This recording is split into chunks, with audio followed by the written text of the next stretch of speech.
everybody, my name is Bella and I'm 12 years old. Today I will reading for you about Sherlock and the Red-Headed Lagoon. Today is part 4. Okay, and now we start. Everything is ready. At 9:15 that evening, I set for Baker Street, where Holmes lived. When I arrived, I noticed two carriages standing out Holmes' door. Inside his apartment, Holmes was talking with two men. One of them was Peter Jones, a police detective. The other man was tall and thin, with a sad-looking face.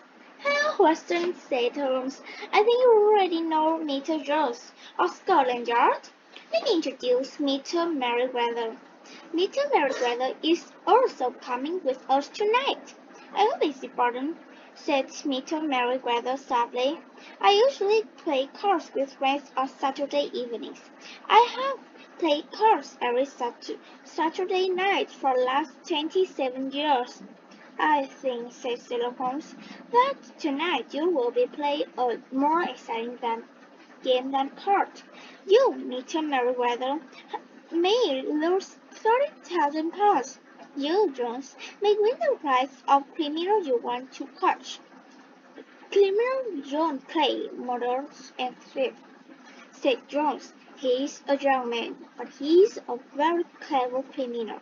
I want to catch him more than any criminal in London." "It's time to go now," said Holmes.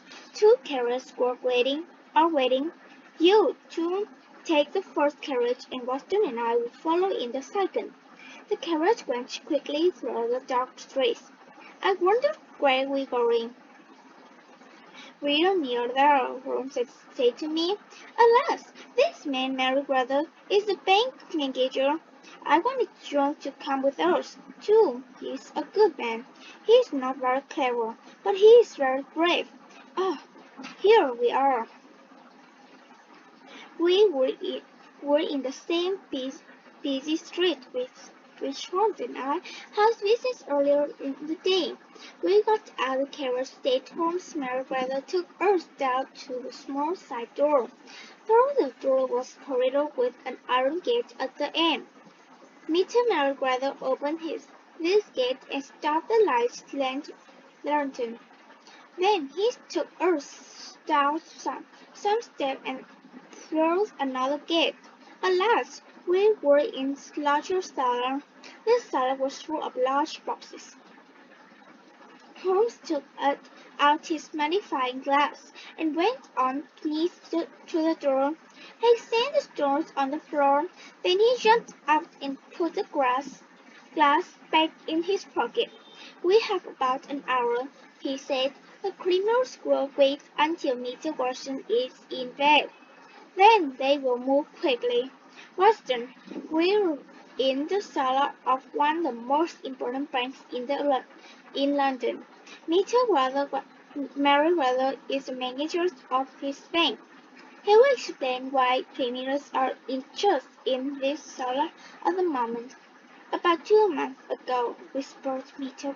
Merriweather, "the bank received a huge amount of gold from the Bank of France. But we never used the money. It's still lying in boxes in the cellar." "I understand," I said. "Well," said Holmes, "let's make our plans. Mr. Merriweather, you must put out the lantern. But first we must decide where to stand.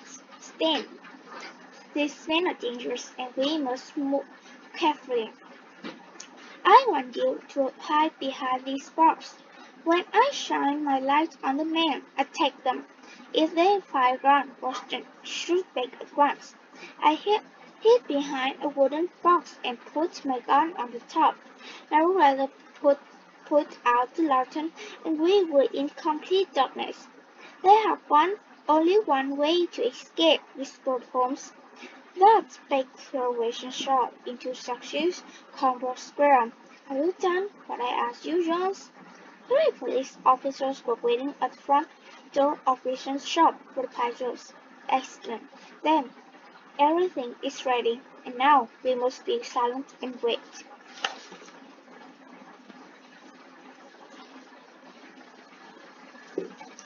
The culture of John playing. More than an hour went by. My arm and legs were tired, but I was afraid to move. The only sound was a breathing of my three companions. Suddenly, I saw light. This light was coming from underneath the floor. It was shining between the stones in the floor. Slowly, one of the large stones burned over on its side. There was now a large square hole in the floor. The light of the lantern shone out through this hole. I saw a face appear in the hole. By the light of the lantern, I recognized Mr. Wilson's assistant. The young man pulled himself up out of the hole. He turned around and stood beside the hole. Then he began to pull up another man after him. This man was thin and small, with bright red hair. Let's, let's hurry, whispered the young man. Suddenly, Holmes jumped forward and grabbed the young man by the neck. Immediately, the man with red hair jumped down the hole again. Just grabbed at his coat, and I heard the sound of tearing cloth. At once the young man pulled a gun out of his pocket. The horn hit the man's hand, and the gun fell to the floor. Stand still, John Clay, said Holmes. You cannot escape. All right, replied the young man, but I think my friend has escaped. You will see your friend very soon, said Jones. There are 3 policemen waiting for him at the front door. Now then, Jones exclaimed, please hold out your hands. I'm going to take you to the police station. Holmes put the handcuffs of Jones K. Greaves, then led him upstairs. Holmes, Myrtle, Mary, Weather, and I followed them from the salon. Mr. Holmes said, Mr. Weatherman, Mary Weather, I don't know how the bank can thank you. Jill stopped a very serious scream. Well, replied Holmes, I've wanted to cut John Clay for a long time, and this has been a very interesting case. I enjoyed hearing the strange story of the red-headed lagoon. The mystery explained. Later Holmes explained to me the mystery of the red-headed lagoon. You see, Watson, he said, it was clear that men in the red-headed lagoon wanted only one thing. They wanted to get Mr. Watson out of his shop for some hours every day. That's why they keep him busy, copying out the Encyclopedia Britannica. John Clay is a very clever young man. It was he who saw the red-headed lagoon.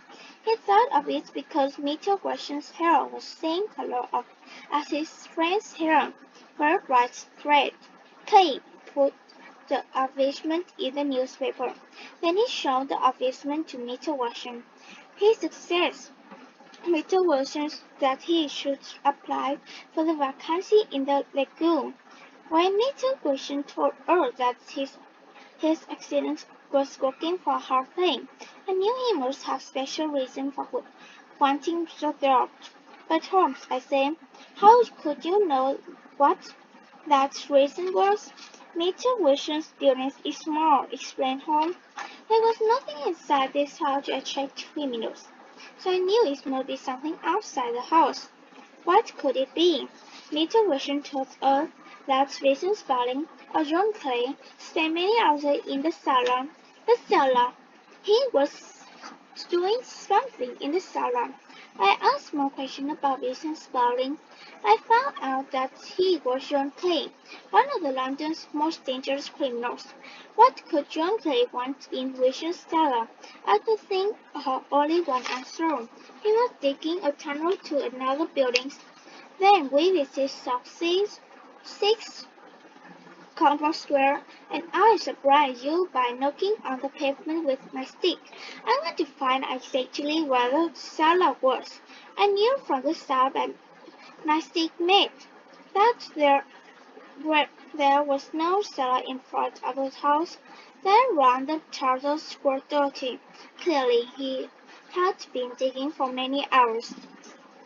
But what was he digging for? I walked around the corner, saw the city absorbent bank, and knew that I solved the problem. When you went home, I visited John and Mrs. Merriweather and asked them to come with us tonight. How did you know the criminals would try to rob the banks tonight? I asked. When they closed the door headed a group of this, said Holmes, I knew the tunnel was finished. The criminals were ready to move. Today is Saturday. No one could come to the bank until Monday. If they took the boat tonight, they would have 2 days for their escape. Excellent, Holmes, I cried. You have been very clever. You have solved another difficult case. So, goodbye and thank you for listening to me. Goodbye.